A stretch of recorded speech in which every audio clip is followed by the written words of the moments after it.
La Journée mondiale des organisations non gouvernementales a été célébrée vendredi dernier, comme chaque 27 février, à travers le monde. En République du Congo, cette date a été marquée par des prises de parole d'acteurs de la société civile dans un contexte électoral. Plusieurs acteurs de la société civile ont saisi l'occasion pour exprimer leurs préoccupations concernant le respect des droits fondamentaux. C'est le cas de M. Antoine Tomba Tomba qui, en sa qualité de consultant auprès des ONG des droits de l'homme, a tiré la sonnette d'alarme après avoir participé à la conférence des Nations Unies pour la prévention et la répression des crimes contre l'humanité au siège des Nations Unies. Cette conférence rappelle une chose fondamentale. Aucun État ne peut se soustraire à ses responsabilités. Nous savons que la fragilité institutionnelle peut conduire à des dérives graves. La prévention des crimes contre l'humanité commence par le respect strict de la démocratie et des libertés.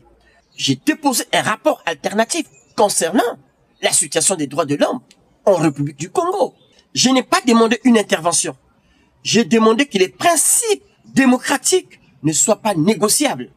Les grandes puissances doivent être cohérentes entre leurs discours et leurs actes.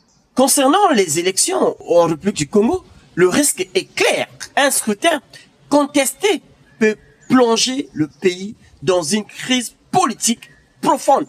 Lorsque les institutions ne rassurent plus, la rue devient le dernier recours. Et personne ne souhaite cela. Ce que nous souhaitons, c'est justement une élection qui soit libre, qui soit pacifique, qui soit une élection indépendante, qui puisse permettre l'égalité des chances. Est-ce que on pourrait envisager, on pourrait penser que la présente élection se passe dans ces conditions? Ça, tous les citoyens congolais peuvent s'interroger, sont observateurs et voient, et chacun est libre et tout de pouvoir justement se prononcer. Pour ces responsables associatifs, la Journée mondiale des ONG est aussi un moment de rappel, celui du rôle de veille et d'alerte que jouent les organisations de défense des droits humains, notamment en période électorale.